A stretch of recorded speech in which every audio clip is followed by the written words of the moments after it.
call to order the March 27th meeting of the Cary Town Council. And at this time, I would ask that you join me in the Pledge of Allegiance. I pledge allegiance to the flag of the United States of America and to the republic for which it stands, one nation, under God, indivisible, with liberty and justice for all.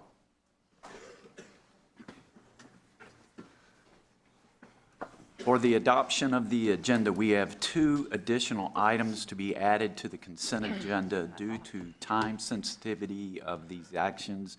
Both staff reports were added to tonight's agenda prior to tonight's meeting, and those are the Capital Area Metropolitan Planning Organization, or CAMPO, budget amendment, and the adjustment to adopted meeting schedule. Is there a motion to approve the adopted agenda? So moved. Second. Motion and a second. Discussion. All in favor, please say aye. Aye. Any opposed? Motion carries unanimously. We now move to recognitions, reports, and presentations.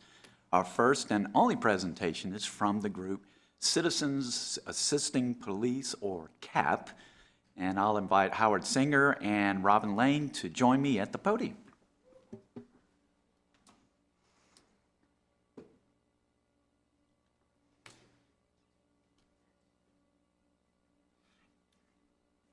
So for those in the audience that are not aware of what CAP is, they're exactly what their title says. They're Citizens Assisting Police. In what way do they assist our police department? Well, they do it in any way they can that doesn't require law enforcement.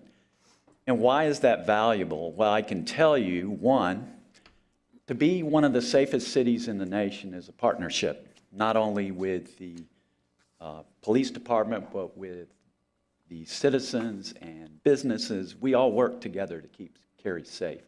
So we need a citizenry that's involved and engaged and wanting to help at all times. And that's exactly what CAP does. And they're going to show you how much they helped in just a minute. And we have a police department that works very hard. A lot of officers do a lot of overtime. And if we can take a little off their plate and help them and provide value at the same time, then we're doing something good.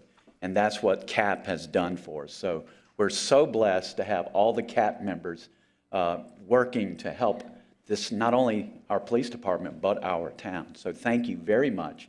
And I know you have a special presentation, but at first I'd like for you to make a few remarks. Okay. Thank you, Mayor Weinbrecht. And council members, thank you so much. And we are glad to be here tonight. My name is Robin Lane, and I am the 2024 CAP Volunteer of the Year Award winner. And with me is Howard Singer, and he is the 2023 Volunteer of the Year Award winner. We're here tonight to present the 2024 CAP Team Check, and this represents the number of hours that the CAP team has contributed to the Cary community and the Cary Police Department. And as we follow our motto, serving those who serve. The total accumulated hours included activities with both the Cary Police Department and the town of Cary. And it's things such as spring days, lazy days, seatbelt surveys, child seat checks, winter wonderland, and there are a lot of other things. I won't go into the whole list. This year, the number of hours was more than 4,300 hours. Wow. And calculated with a mid-grade officer's salary came to the amount of $167,978.58, and that is our largest contribution to date. We've placed those numbers on this big check, and it's our CAP team's honor to present it to you, as a symbol of our commitment and support to both the Cary Police Department and the town of Cary, and the CAP team's savings to both. Thank you.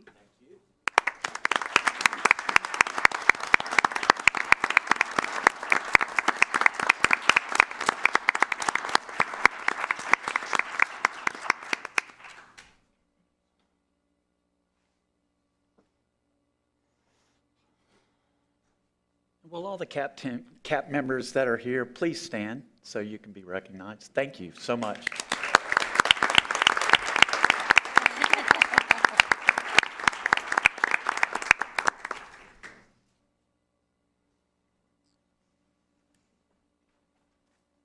And for those watching, you too can be a CAP member.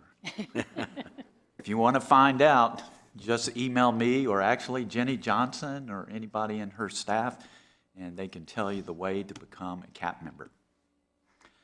All right. We now move to Public Speaks Out, which is agenda item number 3. We've included instructions for speaking at this forum online and on the printed agenda. There were 3 opportunities to participate in Public Speaks Out: through written comments, by calling in, or by attending here in person tonight. And if you are here in person tonight and would like to speak, I'd ask that you take a seat in the rows to my right that are highlighted. Public Speaks Out speakers have 3 minutes each for their comments and may speak on any town-related topic as long as it's not a public hearing, and that's to your benefit. Public hearing speakers get more time. The 3-minute time limit will be enforced, not to be rude, but to be fair to all of our speakers. We have a timer on the podium. It'll start off with a green light. And when you have 30 seconds remaining, that means the light will turn to yellow, and when it turns to a flashing red, that means your time has expired. That's the point I'll interrupt you, not trying to be rude again, just trying to be fair to all of our speakers. I would ask that all the speakers be respectful in their comments and direct those comments to the entire council and not to an individual. And I thank everyone in the audience for understanding and respecting that this is a business meeting. Please do not applaud, make remarks from your seats, use props, or anything else that may distract from this meeting. So now is the time for Public Speaks Out. And first, I'll call on the clerk to read any written comments and call on any registered speakers. No written comments, and we did have 5 registered speakers. Our first registered speaker is Ben Rackins.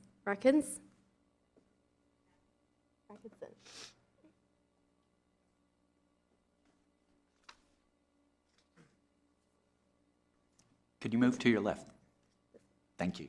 Thank you. Good evening, members of the Town Council. My name is Ben Rackison. I'm a senior at Cary High School and speaking on behalf of our skateboarding club. Thank you for your time and dedication to improving our town for its residents, especially the younger generation. I want to address a critical issue in our town. There is a lack of dedicated spaces for teenagers. Cary has invested in parks, greenways, and athletic fields, yet there remains a gap in spaces designed specifically for teenagers. Without such spaces, many teens are left with nowhere to go. This not only leads to safety concerns, but also limits their ability to engage in a productive and healthy way. I want to bring attention to possibly building a skate park in Cary. Now, the town has already allocated $2 million for the Action Sports Improvements Project, scheduled for the next 4 years. However, this funding is primarily set to refurbish the current Cary Action Sports Park, which has long been inadequate. Designed mainly for BMX riders and scooter users, the layout does not support the style of skateboarding that most local skaters practice. Rather than using these funds to renovate a park that does not effectively serve skateboarders, we urge the town to invest in a new skate park that will better meet the needs of its growing skateboarding community. Cary has an impressive history of commitment to recreational development in the past. We've even seen some pop-up skate parks be introduced. Following this, a permanent, modern skate park would be a natural extension of these efforts. This is not just about building a skate park, though. It's about ensuring teenagers have a place in Cary where they feel welcome. A skate park would not only give skateboarders a designated area, but help reduce conflicts between skaters and local businesses, keeping public spaces safer. Now, the demand is clear. 460 Cary residents have signed a petition calling for a new skate park. Neighboring towns like Apex have already proven the successes of investing in a quality facility like the Rogers Family Skate Park, with considerably less of a cost of $600,000, which I remind you is a little over a quarter of the $2 million earmarked for the upcoming project. Cary should follow this example and provide its youth with a facility that meets the needs rather than forcing us to seek it elsewhere. Now, I founded the Cary High Skateboarding Club because I saw how powerful skateboarding is in bringing people together. Personally, it taught me how to stay resilient and disciplined, but most importantly, it introduced me to an amazing group of people. However, our club, just like most skaters in Cary, struggle with a lack of an appropriate space to skate. We shouldn't have to travel to Apex or Raleigh to find a facility that allows us to practice. Also, in the Raleigh-Cary district, 2 skate parks will be gone by 2026, which leaves a massive hole for skaters. If Cary is truly committed to supporting its youth, it should provide us with a space where we can actually pursue our passions. Rather than investing in a park that does not meet our needs, let's direct some of the funds from the Action Sports Improvements Project to create a space that truly serves Cary's youth. I urge you to take this step forward and make Cary a leader in supporting action sports as well as its teenage residents. Thank you for your time and consideration. Thank you. Our next registered speaker is William Rossi.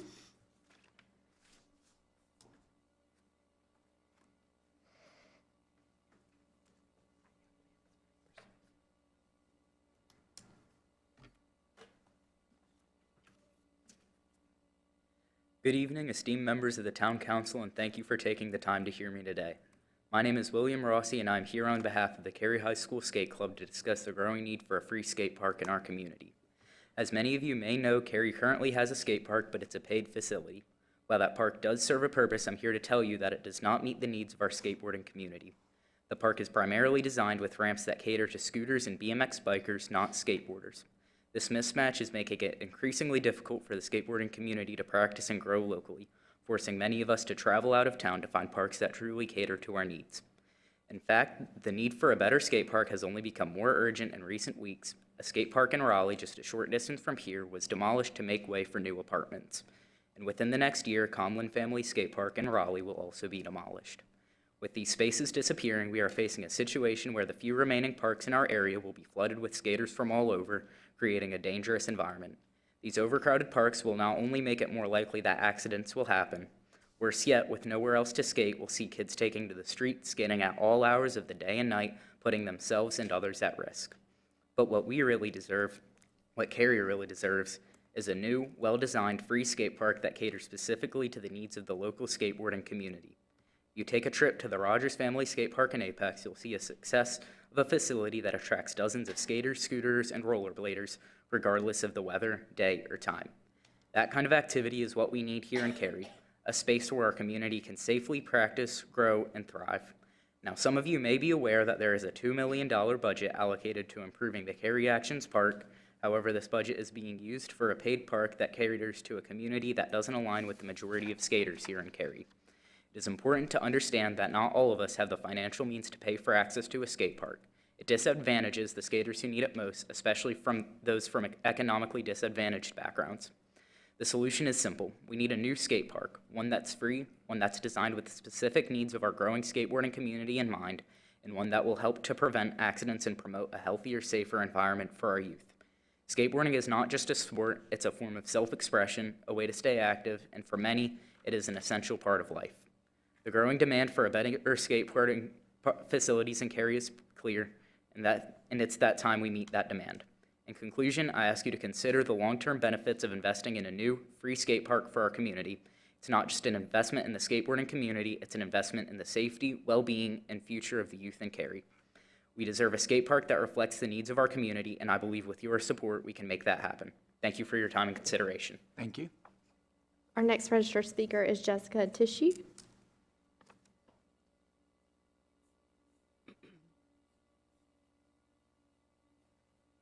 Doesn't look like she's here. Our next registered speaker is Luca Almanger.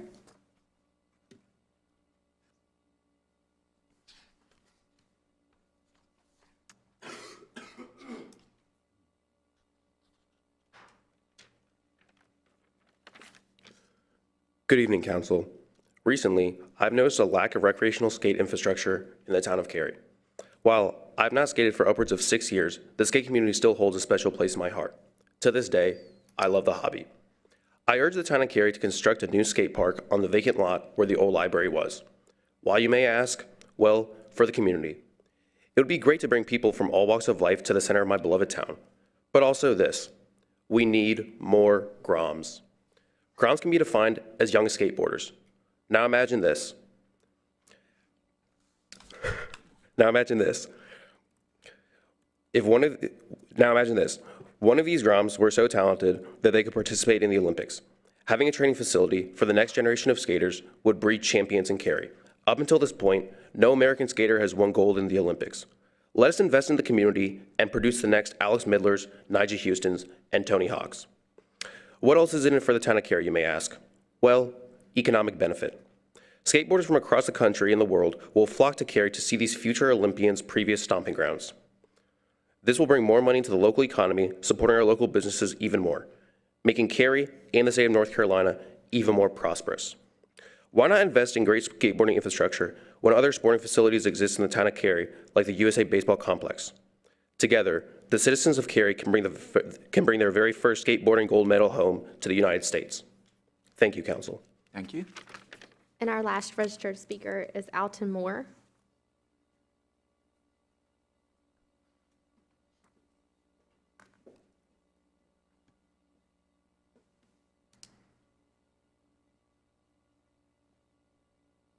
Good evening. My name is Alton Moore, and thank you for your time.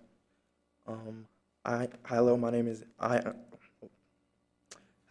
Alton, and I am a senior and a member of the Cary Skate Club.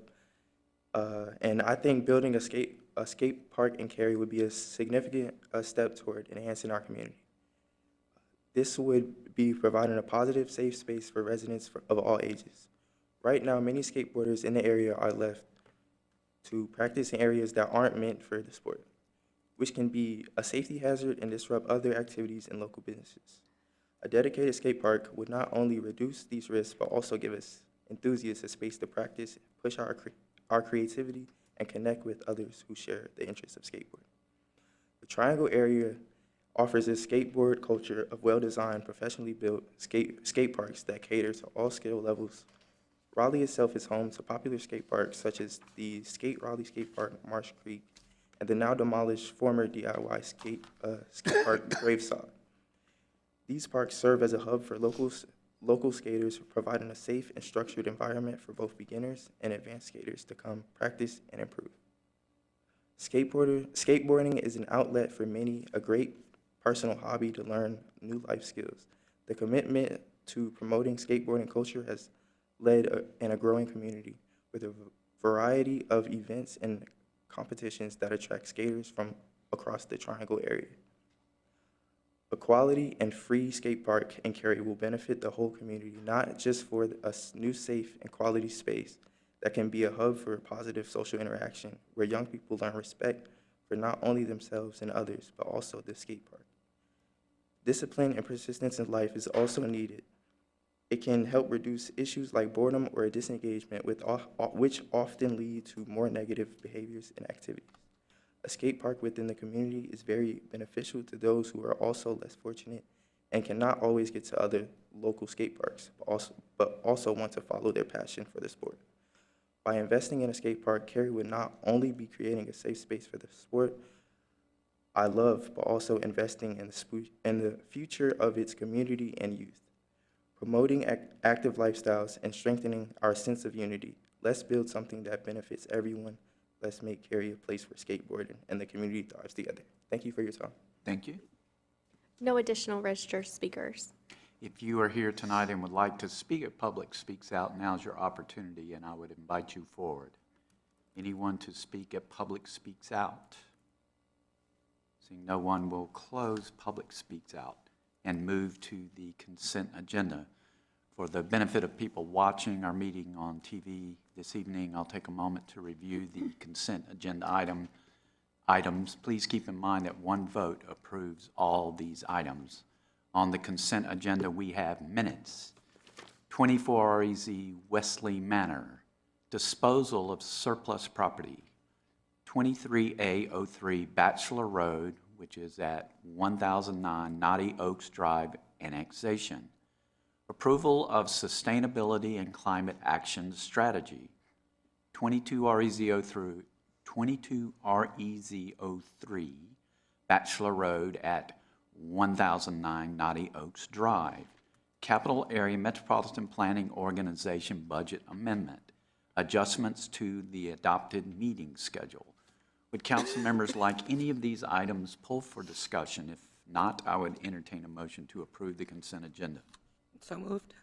Second. There's a motion and a second. Discussion. All in favor, please say aye. Aye. Any opposed? Motion carries unanimously. And that takes us to public hearings. Our first public hearing is 23A08, which is at 1300 Davis Drive. Principal Planner Rachel Smith will introduce the hearing. Council may take action on this item. Ms. Smith. Good evening, Council.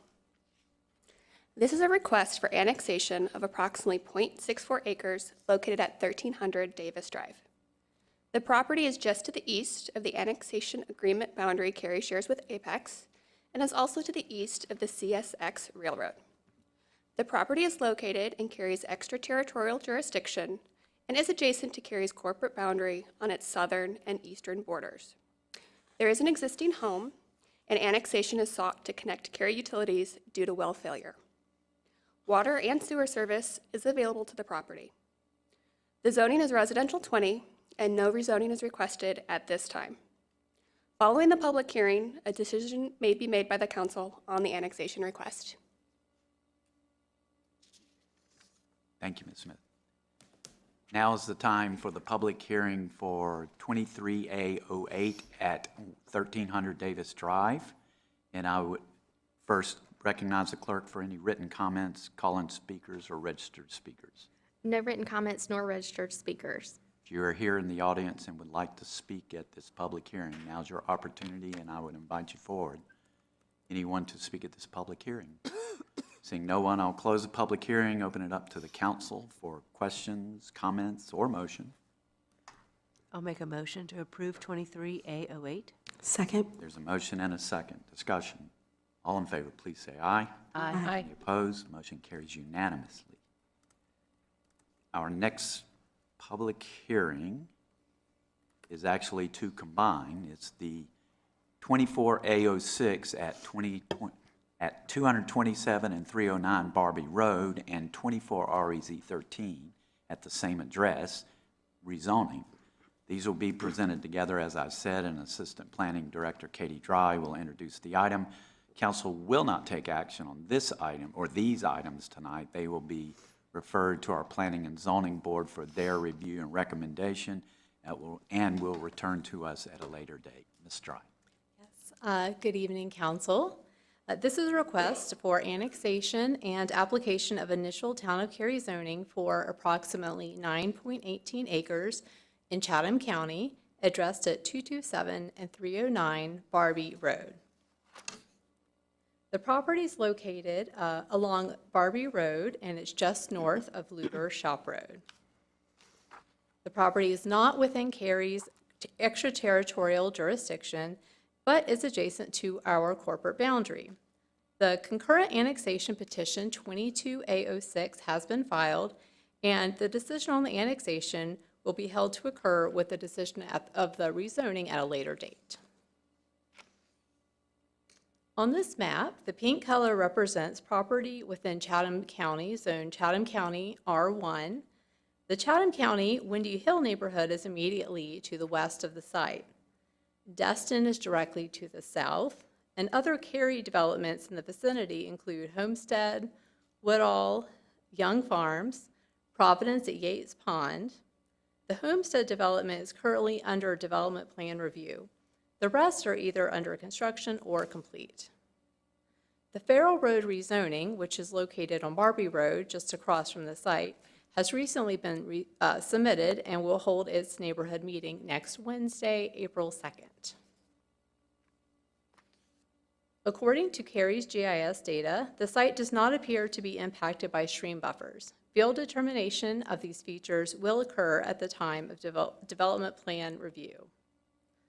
The Parks, Recreation, and Cultural Resources Master Plan does not propose any greenway corridors within or adjacent to the site, but the Luder Shop Street Side Trail is about 0.2 miles to the southeast of the property.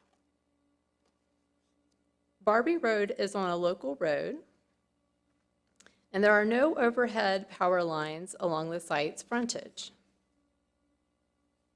The existing zoning is Chatham County Residential 1, and the applicants are requesting to apply a zoning of Residential 12 conditional use. Proposed zoning conditions include limiting the use to 14 detached dwellings on lots of a minimum of 15,000 square feet. This is a density of approximately 1.53 units per acre. Community gathering area will be 2,400 square feet, which is twice that of what the LDO would require. The western property line for the site will include a Type B landscape area. This is per the Town of Cary's LDO requirements. And the applicant has offered zoning conditions to include a 30-foot landscape area along the northern and southern perimeter of the site. This is 10 feet more than the LDO would otherwise require for a proposal adjacent to detached dwellings. The applicant is also offering a 30-foot Type A streetscape on Barbie Road, where the LDO would not otherwise require a residential streetscape because Barbie Road is a local road. Staff has evaluated the requested rezoning using the Imagine Cary community plan. And we start with the Chatham-Cary Joint Land Use Plan, which designates this site for low density within a residential sub-area. It recommends densities not to exceed 2 dwellings per acre. This proposal has a maximum density of 1.53 dwellings per acre, which is consistent with the Joint Land Use Plan recommendations. When we look at the Live chapter, we note the proposal will add additional housing stock within Western Cary. And looking at the Shape chapter, we note that the plan describes transitions between land uses via mix, design, and buffers. The proposed lot sizes and densities are similar to other nearby Cary developments. The offer for wider perimeter landscape areas of 10 feet more than the minimum required per the LDO to the north and the south, as well as the offer for the 30-foot wide Type A streetscape buffer adjacent to Barbie Road, where no streetscape would otherwise be required, may help to meet these policy objectives for transition via enhanced buffers. When looking at the Move chapter, we note the provision for the 30-foot Type A streetscape on Barbie Road may also help to meet policy guidance for addressing land use context. And when looking at the Enrich chapter, policies may be partially met by the proposal as additional gathering space of 2,400 square feet is twice that of what the LDO would require. Staff mailed notice of the public hearing to property owners within 800 feet of the subject site. This exceeds the state and the Town of Cary's requirements for notice, and a public hearing sign was also posted on the site in accordance with requirements. A neighborhood meeting was held on November 6 of 2024, and there were 10 nearby residents who participated. Questions and concerns related to stormwater, buffers, proposed density, construction impacts, nearby traffic, and road connectivity.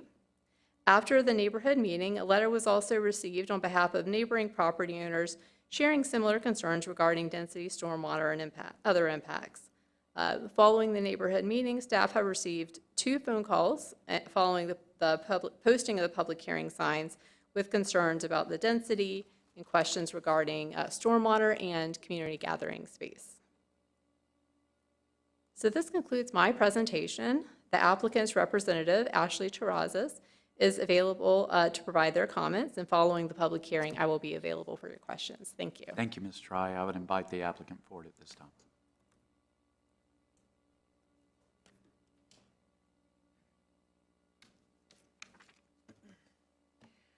Good evening, Mr. Mayor, members of council. My name is Ashley Terrazas with Parker Poe, 301 Fayetteville Street in Cary, here on behalf of the applicant Cary Custom Builders. And thank you, Katie, for that very thorough presentation, and for your staff for working with us throughout this process. This is a small case, a small site, just over 9 acres. And that R12 CU zoning with the watershed protection overlay fits neatly into Cary's plans for this area.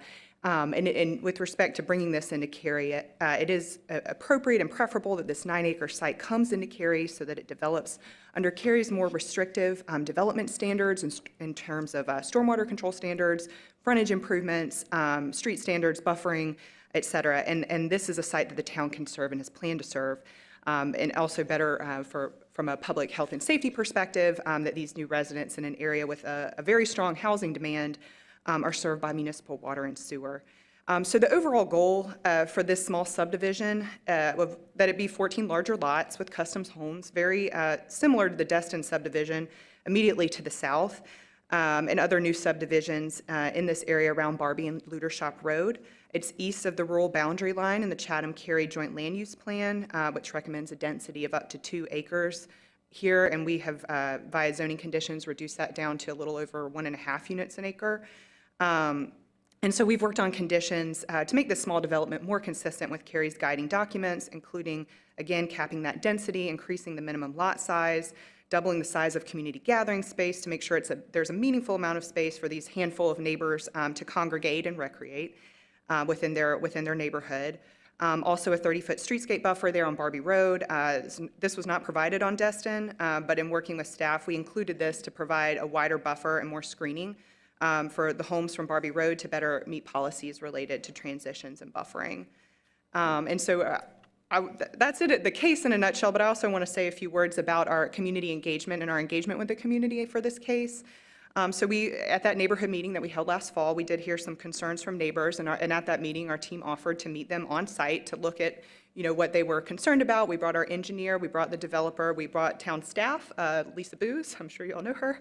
She came too, so we could all have a productive conversation about what they were concerned about. Everyone that was asked to be a part of this meeting joined the meeting, including the gentleman who lives in the Chatham County property just to the north, and I would say most of the residents there that back up to the site on Journey's Rest Lane. And like I said, Cary staff were also a part of that meeting, and it was productive. We had a conversation between Cary staff, our project engineer, the developer, neighbors about solutions to what they were concerned about. And as a result of that meeting, we also committed to a wider perimeter buffer on their property lines. So there's already a 20-foot perimeter buffer that was provided on Destin. On the Destin side of the line, and with our project's wider buffer, there would be a total of a 50-foot buffer area between the backyards of their homes and the backyards of these homes. And we also had a very productive conversation about the stormwater solution and have been discussing that with stormwater staff since the very first pre-application meeting, which was quite some time ago, I think about a year ago now. That our project will be required to provide at development plan. So, and quick synopsis, but the issue right now is that the topo of the site is higher than the surrounding properties, and that stormwater is not being controlled, so it flows downhill, and to the lower areas at the back of the Destin lot. So we have a plan to design a system that will detain on site up to the 100-year storm, which is required by the LDO. And then pipe the water underground through the existing bypass system that runs under Destin as it leaves the site. So that's what we, again, stormwater staff, our engineers, the neighbors have put their heads together on this, talked through it, and we plan to complete all required studies and engineering design for this solution at development plan. So in sum, this is the type of development that is envisioned and still needed in this area, and it should be a part of Cary's growth and plans for the western part of town.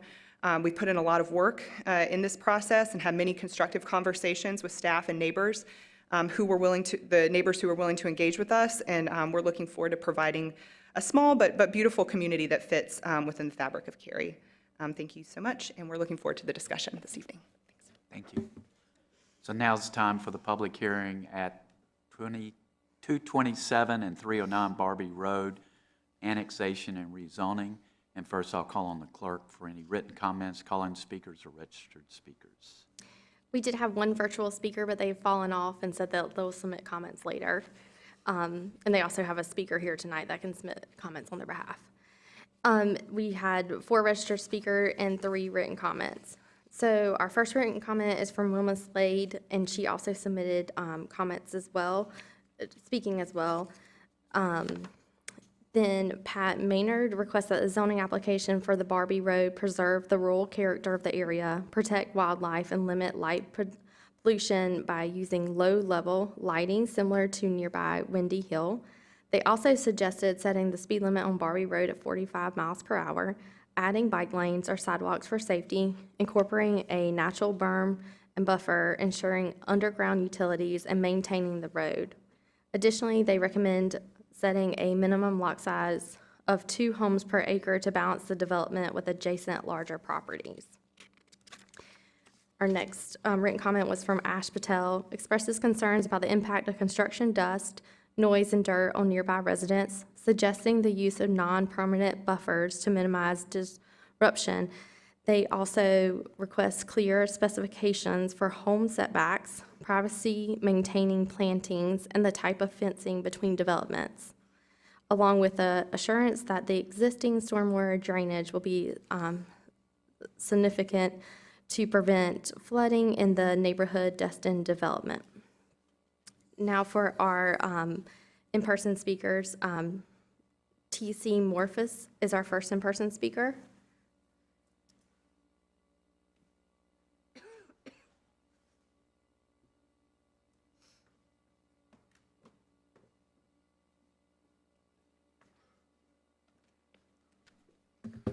Good evening, Mr. Mayor, members of council. My name is T.C. Morphus. I'm a partner with the Rowe Law Firm. I'm here on behalf of Mr. Tom and Ms. Pat Blau. Their property is about 15 acres, and it is directly adjacent to the west of the property that's being proposed for development. We sent on January 16th of this year a letter to planning staff regarding this issue, and I've asked that it be provided to you tonight as well. We have a lot of concerns with this project, and I would say respectfully, they are not NIMBYism. They are not simply, we don't want to see development. They're based on our concrete example and experience that we've had with the Destin development. We would ask that the project be rejected entirely. The project is going to be in Chatham County. We understand that it would be annexed into the town of Cary, but this area was and remains rural. My clients and the community that they live in have horses, they have chickens, they have pasturage. They're on wells, they're on septic.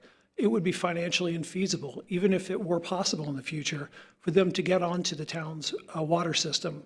So when we talk about stormwater in a minute, if there is damage to their wells, it could create lasting permanent damage that can't readily be addressed. There's some talk in the applicant's presentation about transition and appropriateness in the rural buffer. However, this property would not be an appropriate transition to my neighbor's property. It wouldn't be an appropriate transition to the rural area in Cary or in Chatham County. So we think that it should be rejected. If, however, council sees fit to rezone the property, we think that there should be 3 conditions added to the property to address concerns. And I want to talk a little bit about Destin at this point. So when that was proposed some years ago, when it was approved by this council, my clients opposed that as well. It was billed as a high-end development. I think it probably is. It's probably a wonderful community to live in. However, there have been repeated issues with buffering, with stormwater, and with the sewer system. So let's start with stormwater. As you know, they're required to treat up to the first 100, it's the first inch of a 100-year storm, and that is to treat stormwater from running off over the ground onto adjacent property from impervious surface. And generally the way you do that in most situations here in the Piedmont is you build a stormwater pond and then it drains out over time. However, even when you do good engineering, even when you build it to the town standards, it drains somewhere, and that somewhere is my client's property. The stormwater from that project, which was built to the town standards, has continually flooded my client's pasturage. It ruins their landscape. And the settlement has created problems in the Windy Hill Lake, which is just past my client's property. So what I would emphasize to you is that even if it's done right with good engineering, because of the unique topography of this area, that's not good enough. My client's property at their low point is about 56 feet lower than the high point on the proposed property, which here in the Piedmont, again, is rather significant. So our first condition would be, we ask that this hearing be continued till such time as they can present a concept plan that shows what they're going to do. Now, I appreciate Ms. Terrazzo's and what she said earlier about their plan. That may well work, but you haven't seen that, and it's not binding. It's not one of the conditions that's been proposed. And we represent developers, and we understand that there is real cost when you talk about construction drawings, when you talk about engineering solutions. And sometimes at the entitlement phase, it's not even feasible to have that level of detail because you don't know where everything's going to go. But they could at least show you something that will allow you to have an informed decision and impose a condition that makes sure a project that meets your standards doesn't become a nuisance on my client's property. Likewise, the sewer system has been a real problem. It's attached to the Cary sewer system. As far as I know, it functions perfectly well. However, there's a pump station that's part of the Destin development. And that pump station was put right on my client's property line. And my clients can smell the effluent as it's pumped through that station. So again, there's probably a good engineering solution here. It may be simply that they're just going to use pipes and there won't be a pump station. Or a pump station will be engineered in such a way or located in such a way that my clients will never know it's there. But we don't have that information.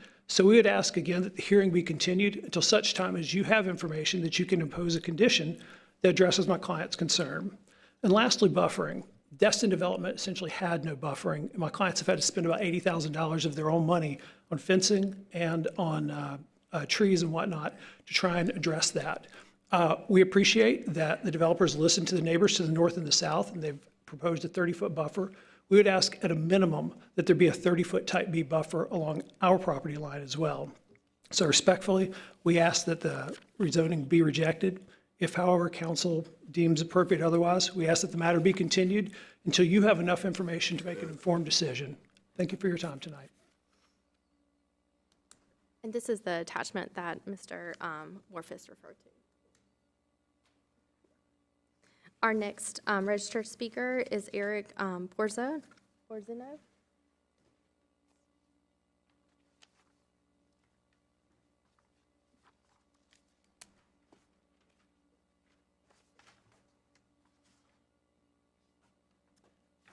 Hi, good evening. I'm Eric Borzino. Thanks for the opportunity to speak. I'm one of the neighbors that lives on Journey's Rest Lane. Obviously, it's been great so far working with the team to make sure our concerns are being heard, and we appreciate our concerns being heard. But I'm here just to iterate a few, and just because they're sensitive to us. So our backyard is basically one of the properties that's going to be rezoned. And as Ashley had mentioned, unfortunately, just the way the topography is, it's a downward slope going into our backyard. And, we chose the location because it's beautiful, it's quiet out there, there's lots of trees. My wife and I, we love trees. We knew those trees probably weren't going to be there forever, didn't think it'd be this quickly because we moved in there about 2-3 years ago. With us being in the home for about 2 years now, there has been stormwater issues, and it's taken about 2 years to this point to kind of get that all somewhat under control now in our backyard. Our concern is that once there's construction being done and that topography is changed, plants are removed, concrete's put in there, it's going to alter the way the water flows, and the solution that works today is not going to work going forward. And when we moved in, it was pretty bad. So we just want to continue to reiterate, just as the gentleman before me said, that there's a real concrete plan here that everyone believes will help address this, because the last thing we want is our backyard getting reflooded again, especially after we put in the investment the last 2 years to kind of make things feasible for us. Secondly, with that, same with the buffer zone. At that meeting that Ashley had mentioned, it was told to us that we have some pretty large, big trees in our backyard, in our lot, and in the buffer zone. And just depending on how the plan is made for the development, it may or may not impact the root systems of some of these trees. And the last thing we'd want is trees on our property and or in the buffer zone that we love kind of being harmed and injured throughout the process, and worse, them getting sick and injured and we have to take care of them or they fall or anything. I mean, these are mammoth trees. In addition to just making sure the stormwater plan is concrete, we want to make sure that the developer, who's been very kind, we've spoken with them, the proposed developer, they keep top of mind, they have a plan in place so that, okay, they're going to do everything they can, have an arborist outside, something to make sure that those root systems of trees that are on our property and in the buffer zone don't get negatively impacted. And if they are, there's something that we could discuss about that. I don't know if there's a liability claim or something, so that, if there are issues, that we at least know how to address them going forward. Thirdly, we do have a 2-year-old boy, and he loves to play outside, and our backyard has been free and open and clear. He's been able to run around, do crazy stuff he shouldn't be doing. And, again, it's a little bit of a surprise that such a construction is going to be happening basically in our backyard. And there's no, there is a buffer zone. There's no real buffer, right? So once there's construction being had there, obviously as a parent, if any of your parents are going to, first things going to be concerned about, okay, our son loves to play out there. What's going to happen now if that becomes a construction site for the next 5 years in our backyard? to build this development. And, you're going to have toxic fumes, you're going to have construction debris, all these other things. So we just want to make sure that, and again, the developer has been very kind and he's heard our concerns, that we will continue to reiterate those concerns. I want to make sure that, it's still safe for our son to go outside, still okay for us to open our windows, because, unfortunately, there's going to be noise and all that stuff, and we can't avoid that, but we want to make sure that things like keeping our backyard usable and safe for our family continues to be top of mind and available to us. And then lastly, it's great that there's going to be a more common area for the proposed development. We just ask that, because at the Destin there's a pickleball court, and thankfully it's kind of tucked away on one side, so it doesn't really bother anybody. So we just ask if there's a plan as soon as possible with, what's going to be in that common area, because, if it's going to be something like a pickleball court, that's another thing we don't want in our backyard, or just right there. So we just ask for some continued visibility throughout this process. I think that's all I have. So thank you for hearing me out. Thank you. Cheers. Our last registered speaker is Wilma Slade.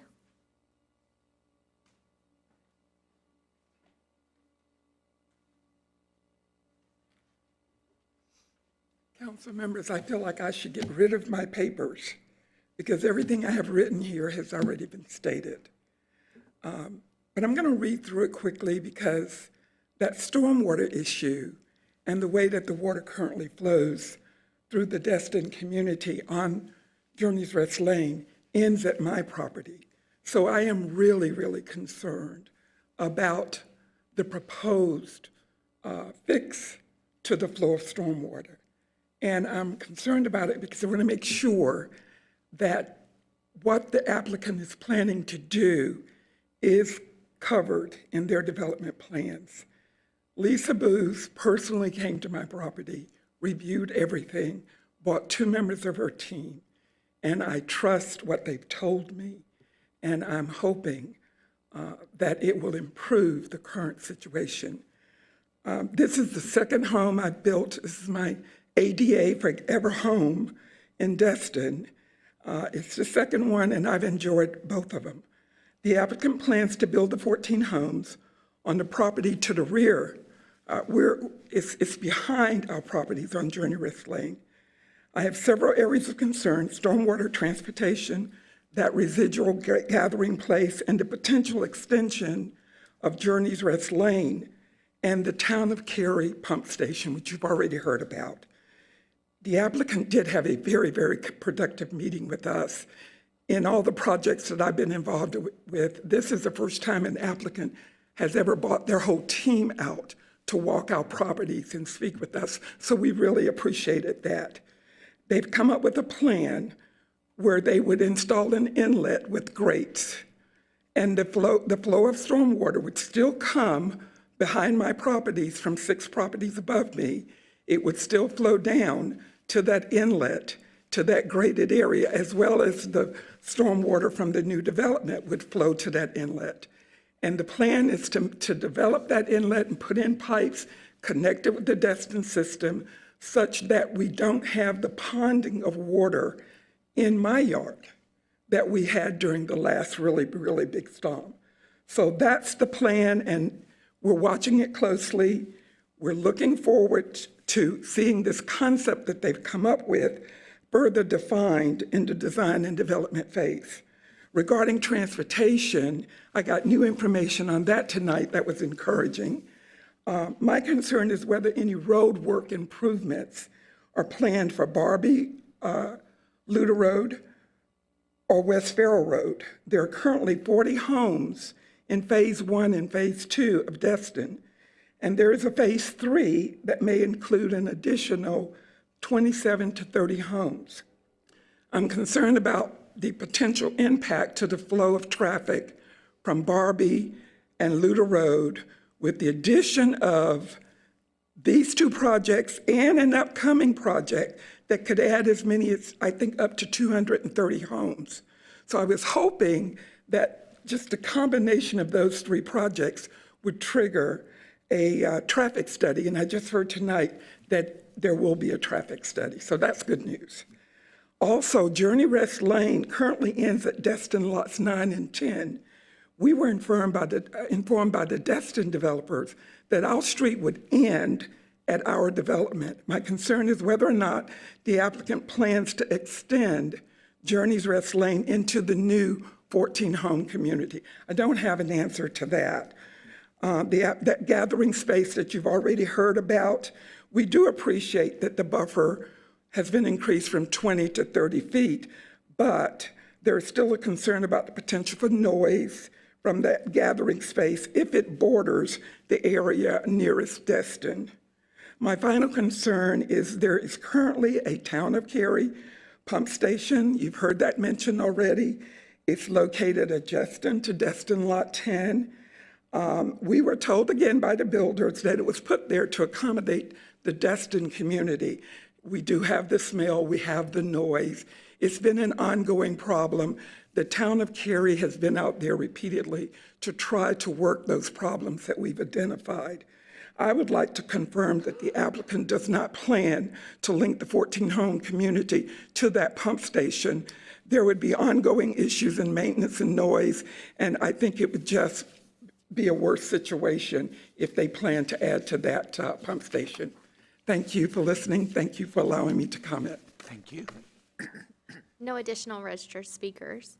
If you're here in the audience and would like to speak at this public hearing, now's your opportunity.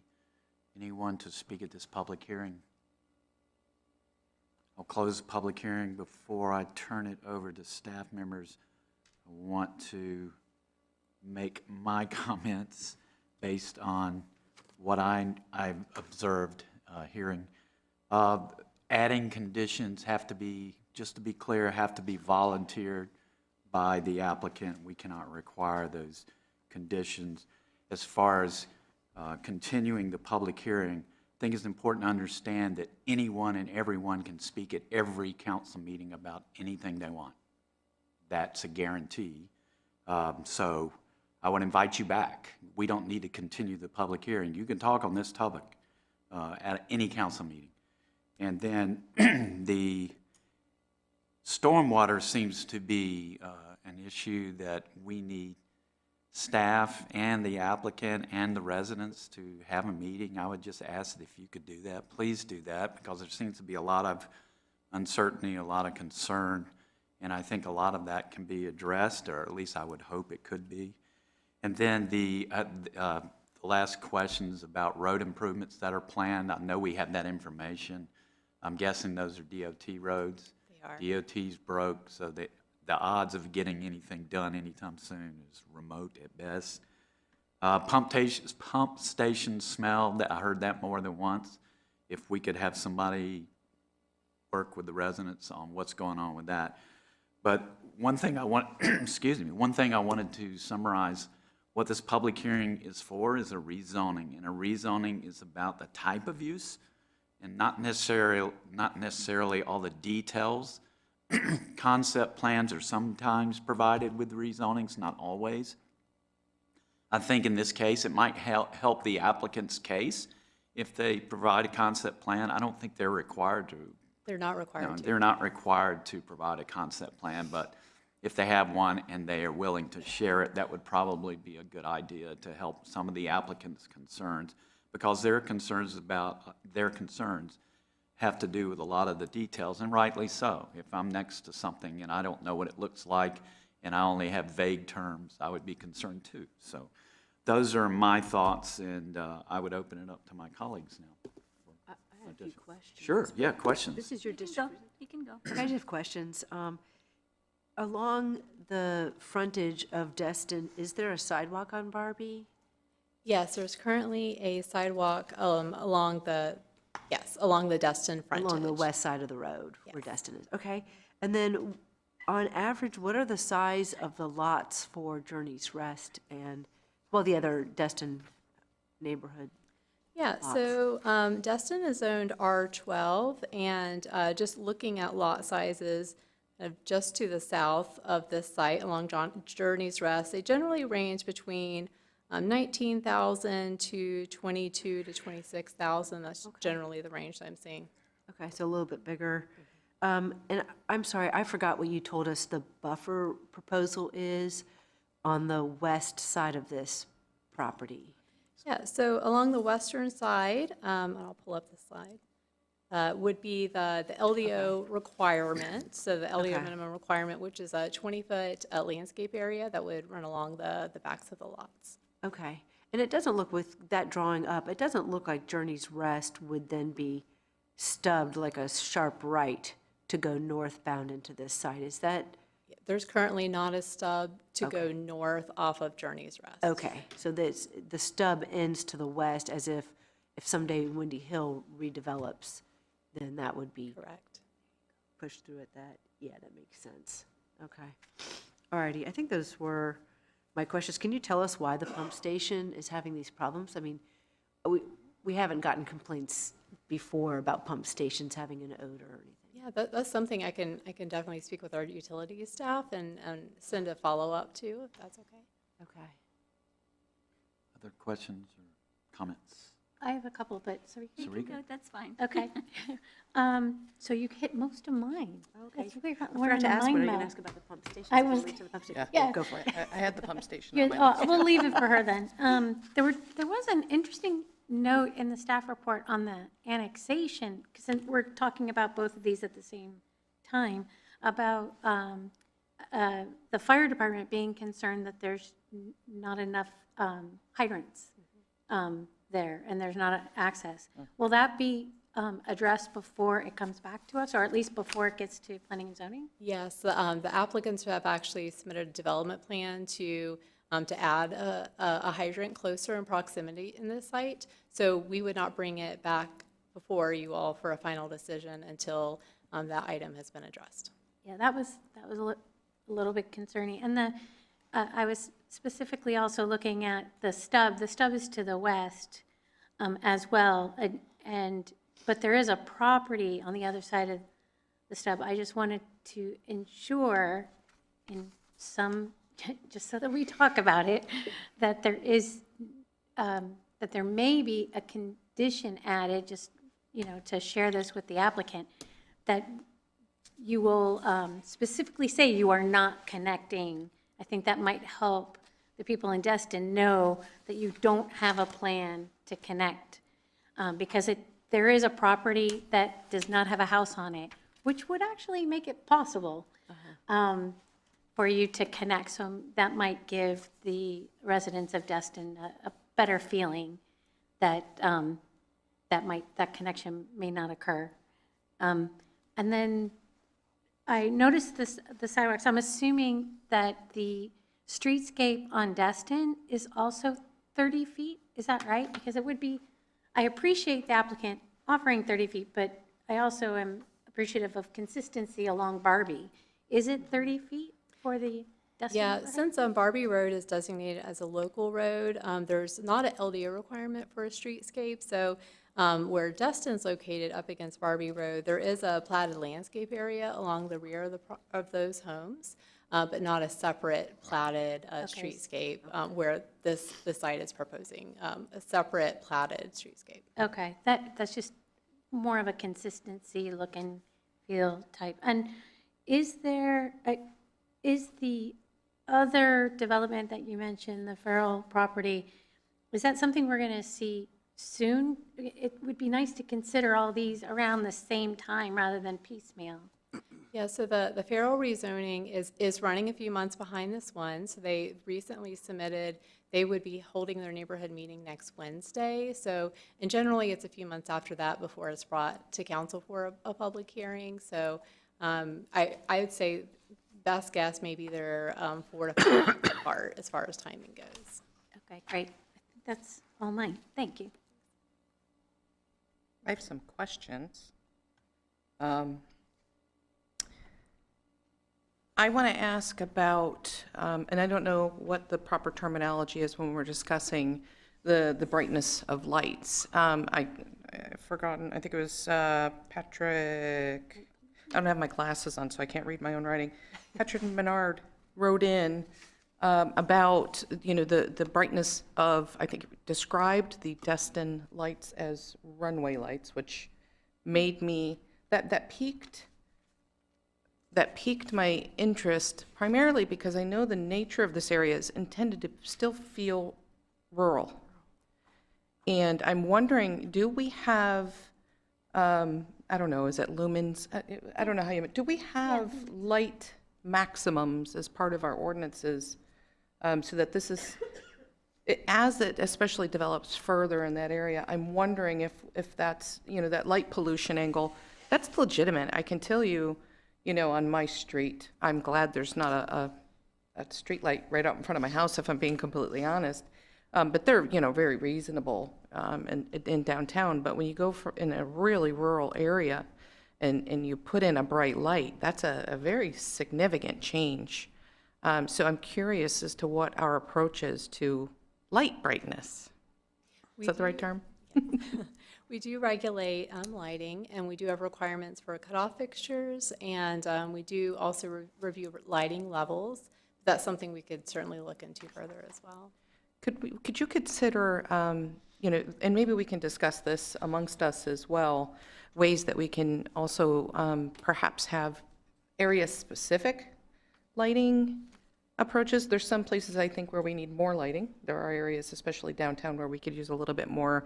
And I'm not necessarily suggesting really bright street lights, but even, some lower wattage, lower level path style lighting. And I think there's areas like this where less brightness is pretty important. Probably a lot of West Cary. I'd be curious what Sarika thinks about that. She lives out in that area and would have a better perspective on that. But that's one thing I would ask. The others, I'm too interested in hearing. Do pump stations typically? Is there a smell associated? Ju- Go ahead.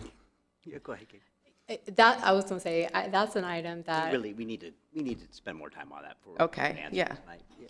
Okay. I figured there's probably just something going on, not quite right. And I do want to, I'll just share one comment. It's rare. We do these hearings. It's very rare to have multiple people come and express their concerns while at the same time commending the applicant and, of course, staff. We always hear great things about staff, but commending the applicant for their approach to this and that they were listening, I think that is fantastic. That made this entire process a lot more pleasant. And it's really great to hear. And, I just wanted, the mayor said it, it's voluntary. It sounds like you have a pretty terrific stormwater plan. It sounds as though it was satisfactory to several of the folks who expressed concerns. And perhaps that would make a really great voluntary condition to put into the plan so that if the attention, I believe the attention is there to do it, document it, I think might go a long way. Questions, comments? Okay. First of all, thank you, everyone who has taken the time to join tonight and share your comments and through email or through joining on the phone, but you're not able to speak. I'm sorry about that. But what I heard today, and I have the same problem as you, I've wore my contacts so I can see far, so I can't read. I'll try my best. What I heard tonight was there are issues with sewer lines, pump water, smells that we're going to look into, stormwater. That is definitely an issue that we need to think about in more depth, I feel. The buffer adjacent to, I believe, the properties on Wood Lake Drive, is that correct?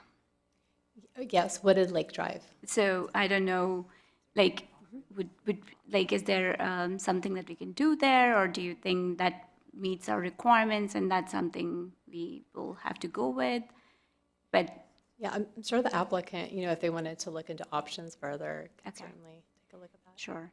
I'm also a mom, and when we bought our house, we had the same thing where we wanted our daughter to play in the backyard without having any fear of, cars rushing through or any kind of traffic. So I totally understand and empathize with you. I don't know how the construction or flow can be managed, but I trust the applicant. I heard about trees, lights, DOT roads, and some of my colleagues have mentioned those already, so I'm not going to repeat, but I think those are all fair points. And I also want to mention the same thing what Councilwoman Con Johnson mentioned today, that the applicant has been so responsive, and the representative, Ashley, you have been phenomenal, because she has been keeping me up to date on the project with all the details and on the issues that you're discussing and all the details around it. So I'm very confident that you will take the time to meet with the residents and make sure that we have a good plan around all these items. I understand that not everything can be done, but I'm pretty sure we will be able to achieve something where everybody should be able to say, okay, we're fine. But it's a good project, so I'm very excited about it. Other comments? I just wanted to say that I'm very happy to hear that the community and the applicant are working together for the best proposal possible. I've heard multiple people mention that the concept plans, the applicant wouldn't be held to it unless it was written into the conditions. I guess I have like a larger question to help my general understanding. Like I've heard someone mention, I think from the previous development, that the stormwater is running into the property. When I know it's not a perfect science, when something like that happens, if a developer makes a problem worse, do we have experience with that? Like how is that handled, or what are options? So with this particular case, if this were to move forward during the time of development plan review, this would have to meet all of our current standards, which would be to hold, stormwater up to the 100-year storm. This would be developed under, the highest code and the current code that we have now. As you are aware, stormwater runs and connects into different developments. So looking at the other developments would be part of it as well. I have one remaining question. I have a question that Lori and I were trying to figure out here on the buffers. So with this proposal, will the lots be platted into those buffers, or will those buffers be outside of the platted lots? The way the applicants are proposing it at this current stage, the lots would be platted into the buffer area. So, Okay. yeah, so they would have like an easement that runs along the rear of their property. That would, it would be a 30-foot planted landscape area, which means that you would need to leave it wooded. You wouldn't be able to put any structures within that area. That's the way it's proposed. Okay. But that would be enforced by the HOA once it's If built. there is that was going to be my question, is Yeah. who manages that? If it's on their property, is it an easement to the HOA? How are they assured, the neighbors assured, that that buffer will remain a buffer? Yeah, so it would be up to the HOA and the individual properties to ensure that they're, keeping the trees within that platted area. Now, if they were to come in and try to pull a building permit to put a shed within the area, we certainly wouldn't be able to approve that because it would be platted along the rear of their yard. So, there would be restrictions around improvements that would need to go through the building permit process. But yes, the individual protection of that would be up to the individual property owner. Do they put that into the legal documents when the homeowner purchases the home? Is that how that works? The easement would show up on the documents when you're buying the property. The easement would be on the plat for the property. And the restrictions associated with And the any easement? restrictive covenants, so the terms of the easement, and then if there are restrictive covenants, if it's an HOA neighborhood, then those are all disclosed at time of purchase. Okay. Sorry to be pedantic, but does it also say this is a type B buffer, so you can't cut the trees down? Probably doesn't use those exact words. Or is it specific enough to know that, yes, it's on their land, yes, it's a buffer, and what the definition of buffer means? Not you can't make it just a bigger yard? I don't know how individual documents are drafted, and it can vary from neighborhood to neighborhood exactly what the wording would be. That's why I've always appreciated buffers not being on the platted lot, because then it's owned by a homeowners association, it's managed, right? You don't have 30 individuals to update about what makes it a buffer. You only have one HOA that says, hey, keep it as a buffer and maintain it to this level of ability. That's, You know, but I understand it. it's kind of rough both ways, because in one ways, if somebody says, well, this is my yard, I purchased this yard, you're going to tell me I can't put my kid's play structure in here, you know? Oh, I get So it. that's, you know, people find that very offensive, and more often than not, they get decimated because people are like, it's my yard, you know? Who's, Right. you know, fight me. Right, you nobody know? gets a permit for Yeah. a dollhouse. Yeah, or a exactly, or playhouse, whatever, yeah. Playhouse in the backyard.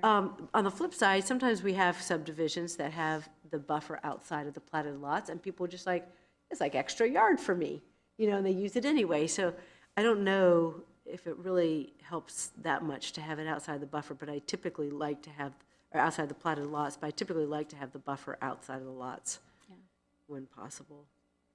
And your discussion reminded me of a totally unrelated comment that I heard from one of the residents concerned about construction will harm existing trees. Yeah. So my understanding, and staff can correct me, is what they call the drip line, the outside of the tree outline, is where roots are mostly damaged, and I'm not an arborist. But 30-foot buffer on their side should protect that, is my understanding. So, Generally, yes. yes. So, And of just- course, a tree survey would be required during the development plan review stage. So, Mr. Smith, you have anything to add? No. Okay, just enjoying You it. done good. So I want to thank the applicant for working with the residents. I would ask that you continue to do that. Here's where we are in the process. We had a neighborhood meeting. This is the public hearing. It will eventually go to the Planning and Zoning Board eventually, because if there are changes, we'll probably delay a little bit until those changes are made. And if not, it would go probably to the Planning and Zoning Board at the earliest in a couple of months. Yeah. And then after that, it'd be another month or two before we see it. So you've got a lot of time, plenty of time to work with the applicant. And if you don't want to work with the applicant, if you just want to know what's going on, Katie Dry is your person. She will have the latest and greatest information about everything that's going on. And I am so glad that you're working with the applicant, and I'm glad that you're involved, and I ask that you stay involved. And again, if you want to come back and speak at every meeting from now until this is a decision, you're more than welcome to do that. So thank you for being here, and thanks to the applicant for continuing to work on this project. All right, and thank you, Ms. Dry. Thank you. So we now move to discussion items, and we have intersection improvements bid award. The interim transportation director, Cassie Schumacher-Georgopoulos, will present this item, and council may take action. Mrs. Schumacher-Georgopoulos. Thank you, and good evening, Mayor and council members. I'm here tonight to present a proposed bid award for 2 intersection improvement projects, one at High House Road and Baum Park Drive, and the second at Weston Parkway and Evans Road. Improvements to intersections enhance traffic flow, operations, and overall efficiencies in Cary's and NCDOT's transportation network. Beyond benefiting vehicles, these changes also create predictability for all users and improve mobility for pedestrians and bicyclists. The improvements planned for Bond Park Drive and High House Road will include installing new metal traffic signal poles and mast arms, adding pedestrian push buttons, and striping high-visibility crosswalks. Additional improvements are included at Maury O'Dell Place to prohibit left turns onto High House Road, addressing a history of left turn crashes. Internal signage will also be installed to direct park users to the new signal. The Weston Parkway and Evans Road project includes adding pedestrian signals and crosswalks to all crossings, upgrading all curb ramps to meet ADA standards, and resurfacing the entire intersection to address deteriorating asphalt conditions. The existing signals at this location are metal poles and mast arms. 2 bids were received in November of 2024 from Cardinal Civil Contracting and Brow Construction. Cardinal Civil Contracting was the low bid at $1,859,064. If the council awards the bid tonight, staff will execute the contract agreements and begin public outreach. Construction is expected to start in the summer of 2025 and be completed by late 2026. Tonight's recommendation is to reject all prior bids and award the bid received in November of 2024 to Cardinal Civil Contracting for $1,859,064. Thank you, and I'm available for questions. I'm also going to pull my new kid card here for maybe the only time ever, and Russ is here to answer additional questions that I may not be able to answer. Saying if you don't like it, I'm here to answer the question, since it happened while I was in transportation. I just, thank you. I just want to underline and bold the cost of this. $1.8 million. I remember traffic signals when they were, what, a couple $100,000 or something like that? Correct. And it's just insane. And I had a guy complain to me about not having a light here, but complain to me about the tax rate. This is why the tax rate is what it is, because we have to pay exorbitant amounts of money to get things done. And it's a values choice, as I always say. And if we want to make things safer, which we're doing here, then we have to do these difficult things, which is pay $1.8 million for a couple of traffic signals. And thank you for doing that. Thank you for at least getting a bid. Sometimes we don't even get a bid. So this is a difficult one. I'll definitely support it because it's safety, but really hurts to see these high costs. And I'll open it up to my Well, colleagues. I have a quick question. So St. Mike's is across the street. So will one of their access points be signalized with this signalization? Yes, their main access point directly across from Baum Park Drive will be the full The other movement side. intersection there. Okay, Yes, yep. all righty. Yeah, it'll align with that. Well, that will What be is that very. timeline? Do you have that timeline The, for the signalized? so we'll be installing the signal this summer. Okay. Well, the So you people put at in, St. Mike's will appreciate that. yeah. But so- it'll begin, I'm sorry, it'll begin this summer. Thank you, Jennifer, for Some of the bringing lead time, some of the lead time for getting the materials it will take roughly a year to complete both of the projects. And so, by the way, is that a pork chop that's going in there? Kind of, yes, to restrict left turns out. Yeah. Sorry, I just want to make sure that you knew that I understood what pork chop is now. So I call those the Tim Bailey left. That's fine, too. So once that goes in, what is the timeline for that, so that we can understand the pain point that will be associated for a lot of people for some period of time? When we have a more detailed construction schedule after executing the contract with the contractor, we can provide that information to council. We'll let you know well in advance And in before weekly it happens. reports. In the week, as and well. who's paying for the St. Mike one? It's all part of the same part of the same contract. So is it possible that they could be done at the same time? Well, wait a minute. So when I say St. Mike's, I mean, it's this signal, but one of the exits out of St. Mike's will benefit from it? No, so out of the Cary Senior the pork Center. chop. Right. Okay, so the pork chop or Tim Bailey left. Yes. That gets installed in conjunction with the Correct. signal, probably after the signal is in operation, right? It could be towards the end. I'm not- There's yeah, no I'm need not to do it until the assuming. signal That is was my point. operational. Okay. Can Yeah. somebody explain what a pork chop or Ted Bailey left? Tim Bailey was a longtime engineer at the town of Cary, so no that's where that left came from. piece of concrete that doesn't allow you to make a left. You So can like a only go median. right. Like a median, yeah. So you yeah. won't sit coming out of the senior center anymore, waiting and waiting and waiting and Right. waiting and waiting To for someone you'll to make a go left right. Nudge you turn. to Right, the because you It'll won't be be able to go only right. right. And then Okay. maybe you'll do a U-turn at the new. And this traffic is called a pork chop? Yes. Yes. Looks Well, now like a we all pork know. chop. Thank you for asking that question. So. Sorry, that was in I was just listening, I'm like- Tuesday's discussion pack, and I happened to catch it and wonder what it was. And Looked it up. But that was, I guess my point was, I didn't want to make any assumptions that they were or were not going to go at the same time, since one was on one, was on this, the light was in a different bid, right? You've got multiple things going. If we could make them happen at the same time, We would, to direct people to the signal.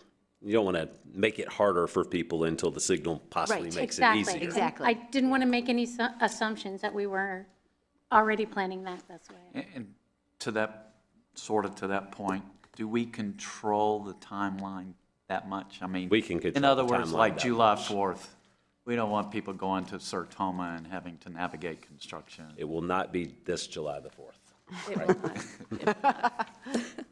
Okay, just curious. Okay, thank you. Can I share one observation as the bringer of doom and gloom? It makes me very nervous that these bids are 25%, one's 25% less than the other. I understand that we're looking for the lowest responsible bid, but with the cost of everything being what it is right now, that's a big difference there. I mean, just my opinion, and Russ, please jump in. It's, I got all the business I can handle, but if you want to pay you me really a want premium, it. I'll do it. I hope that's the case, and this isn't a harbinger of what this is going to cost in a year or two. Well, I think this is what it's going to cost for the foreseeable future. Yeah, I don't think this is getting any cheaper. Especially depending on imports and tariffs and metal as such. You're always a font of wisdom, and you're getting there too, Cassie. I feel like you're born for this, so We thank meet you. regularly. She was born for this. Yes. So the 1.8 is for the light in St. Mike's, the Weston All of it. improvement, and pork chop. The pork chop. Yes. Okay. Everything presented to you tonight is included in Okay, that I'm hungry. 1.8. Thank you. What a deal. Questions on this end? We ready for a motion? Oh, I'll make a motion that we move forward with the Cardinal Civil contracting bid of $1.859 and $64.00. Second. There's a motion and a second. Discussion? All in favor, please say aye. Aye. Any opposed? Motion carries unanimously. Thank you. Thank you. We now move to our last discussion item, bid award for Lake Grove Twin Lakes Dam Replacement and Park Development Project. Assistant Town Manager Dana Widmar will present the item and council may take action. Ms. Widmar. Thank you. So good evening, Mayor and Council. Tonight we have a bid award for your consideration for the dam replacement and park development project at Lake Grove Boulevard near Davis Drive. This property is often referred to as Twin Lakes. The Twin Lakes are 2 of 7 lakes and dams owned by Cary, including Symphony Lake, Tryon Lake, Carpenter Park Lake, Roberts Road Dam, and New Hope Church Road Dam. For context, there are well over 1,000 privately owned lakes and dams in Cary.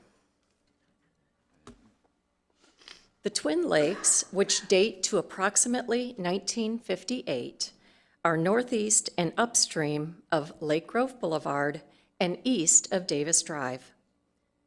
Cary became owners of the 32-acre parcel in 2012. Lake Grove Boulevard and Davis Drive are the borders between Cary and Morrisville.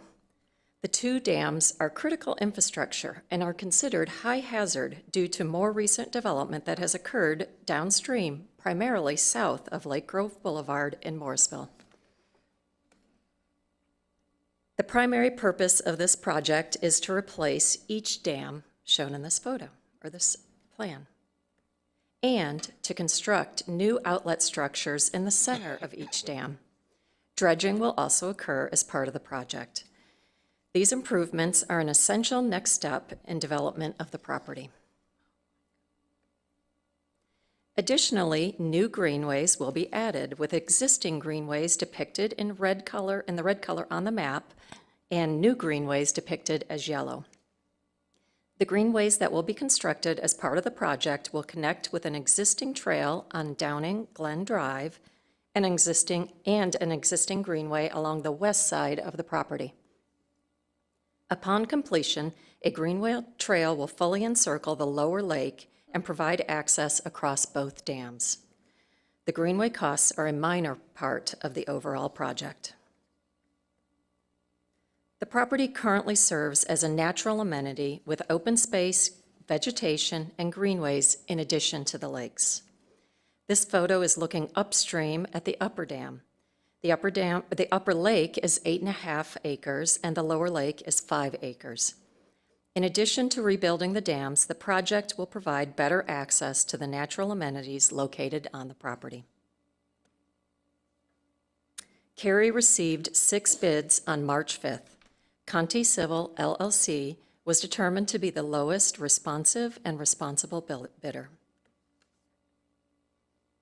As next steps, should council approve the bid award and appropriation, staff will execute the construction contract with Conti Civil then initiate communications and conduct public outreach prior to beginning construction.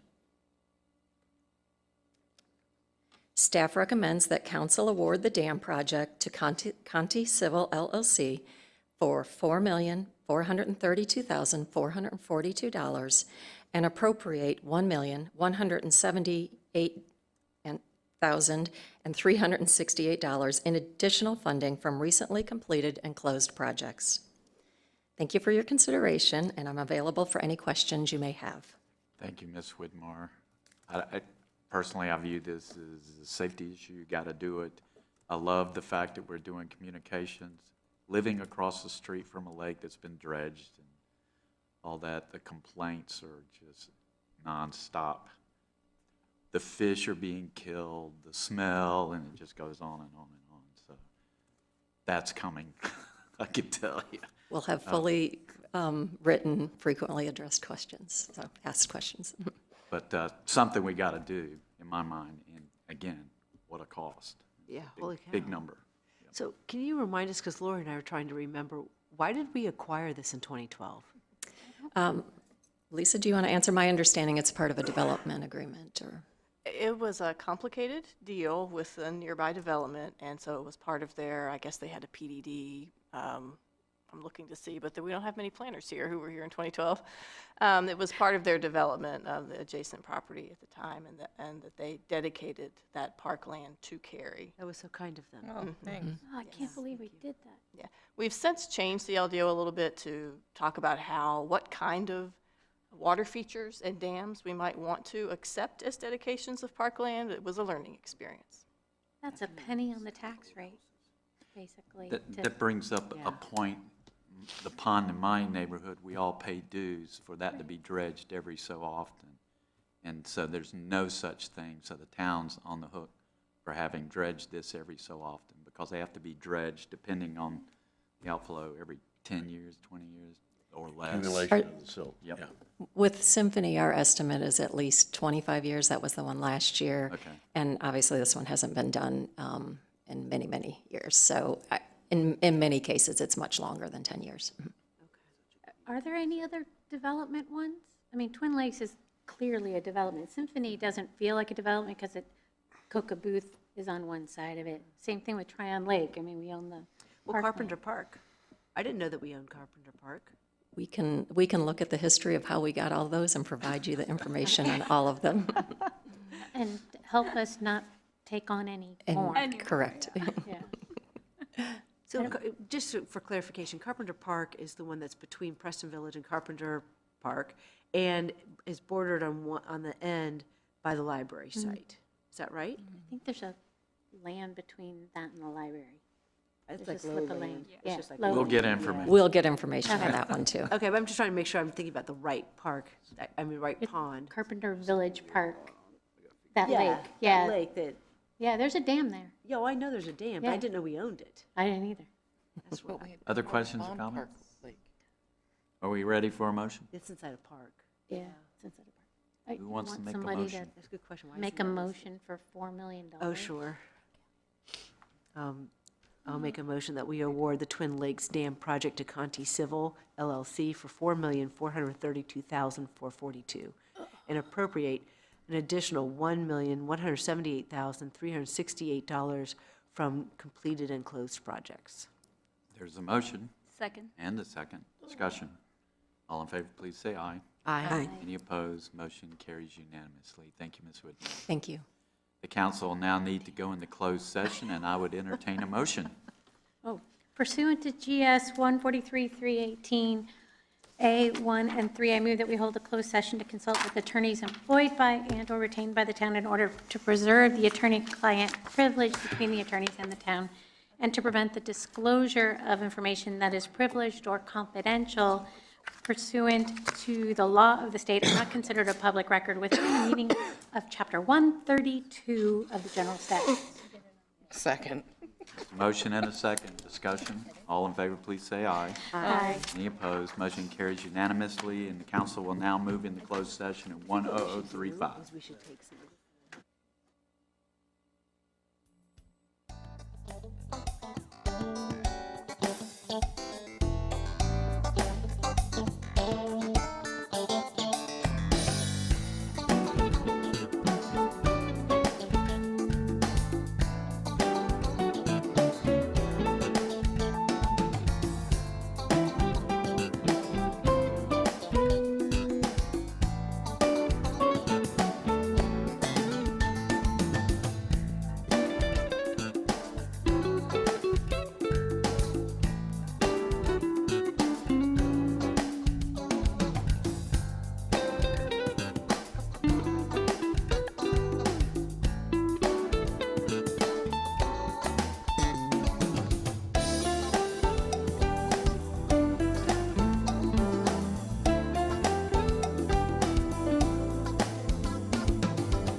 Yeah, I don't think it did. Now it works. There you go. They can see my outlet. That's right. They heard the gas.